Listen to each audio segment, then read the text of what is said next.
உதயநிதி ஸ்டாலின் அவர்களோட கைது குறித்து மு.க. ஸ்டாலின் அவர்கள் சிஎம் விஜய் கிட்ட கால் பண்ணி பேசியிருக்காரு அப்படிங்கிற மாதிரியான தகவல் தான் சமீபத்தில் கிடைச்சிருக்கு. என்ன நடந்திருக்கு அப்படிங்கிற கம்ப்ளீட் டீட்டெயிலை தான் இந்த ஒரு வீடியோவில் நம்ம பார்க்க போகிறோம். சமீபத்தில் சோசியல் மீடியா ஃபுல்லாகவே பெரும் வைரலாக போய்கிட்டு இருக்கக்கூடிய ஒரு விஷயம் அப்படின்னா அது உதயநிதி ஸ்டாலின் அவர்களோட கைது தான்.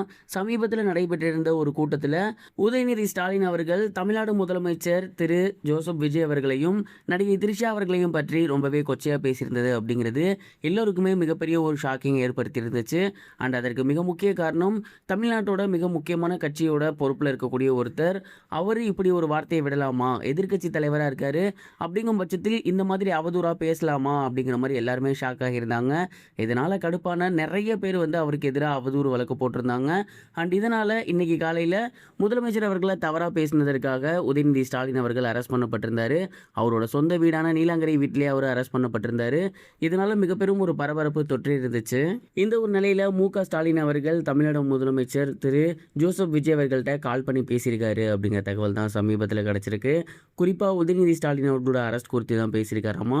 எதன் அடிப்படையில் அவரை அரெஸ்ட் பண்ணியிருக்கீங்க, அவர் என்ன தப்பா பேசினாரு, உடனடியாக உதயநிதி ஸ்டாலின் அவர்களை வெளியே கொண்டு வரதுக்கு ஏற்பாடு பண்ணுங்க அப்படிங்கிற மாதிரி ரிக்வெஸ்ட் பண்ணியிருக்காரு அப்படிங்கிற மாதிரியும் தகவல் கிடைச்சிருக்கு. அண்ட் இந்த ஒரு செய்தி தான் இப்போ சோசியல் மீடியா ஃபுல்லாகவே பயங்கர வைரலாக போயிருந்துச்சு.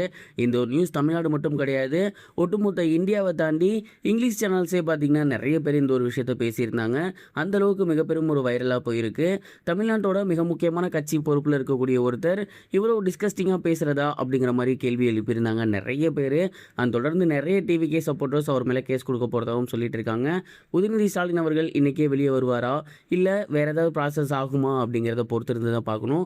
மு.க. ஸ்டாலின் அவர்கள் திரு ஜோசப் விஜய் அவர்கள்ட்ட பேசியிருக்காங்க. என்ன நடக்க போகுது அப்படிங்கிறத பொறுத்திருந்து தான் பார்க்கணும். நீங்கள் இதை பற்றி நினைக்கிறீங்க கமெண்ட் பாக்ஸில் ஷேர் பண்ணுங்கள். இது ஒரு புறம் இருக்க, நடிகர் அஜித்குமார் அவர்களோட புதிய படத்தோட பேர் நேற்று அனௌன்ஸ் பண்ணப்பட்டிருந்துச்சு. அண்ட் இதனால் அஜித்குமார் ரசிகர்கள் எல்லாருமே மிக பெரும் சந்தோஷத்தில் இருக்காங்க அப்படின்னு தான் சொல்லணும். ஒரு பெரிய கேப்புக்கு அப்புறம் அஜித்குமார் அவர்களோட படத்தோட அனௌன்ஸ்மெண்ட் வெளியாகிருக்கு. சமீபத்தில் நிறைய ப்ரொடியூசர்ஸ் இவருக்கு ஓகே பண்ணலை அப்படிங்கிற மாதிரியும், அதனால் அஜித்குமார் அவர்கள் அடுத்து படம் பண்ணுறதே கஷ்டம் அப்படிங்கிற மாதிரி சொல்லிட்டு இருந்தாங்க.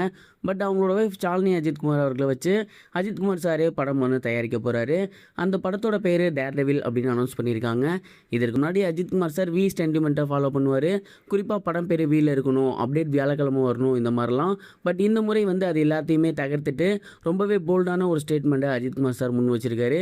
டேர்டெவில் ரொம்பவே சூப்பரான ஒரு தலைப்பு. இதற்கு முன்னாடி ஜிபியு மாதிரி இந்த படமும் ரசிகர்கள் மத்தியில் மிக பெரும் வெற்றி பெறுதா அப்படிங்கிறத பொறுத்திருந்து தான் பார்க்கணும். அண்ட் இந்த படத்துக்கு அனிருத் வேற இசையமைக்கிறாரு. ஸோ இந்த ஒரு காம்போ எப்படி இருக்க போகுது அப்படின்னு நீங்கள் நினைக்கிறீங்க? மறக்காமல் கமெண்ட் பாக்ஸில் ஷேர் பண்ணுங்கள். இது வரைக்கும் கனெக்டிங் டிவிக்கு சப்ஸ்கிரைப் பண்ணனா மறக்காமல் சப்ஸ்கிரைப் பண்ணிக்கங்க. உடனடி அப்டேட்ஸ் பெறுவதற்கு நோட்டிஃபிகேஷன் பெல்லையும் கிளிக் பண்ணிக்கங்க.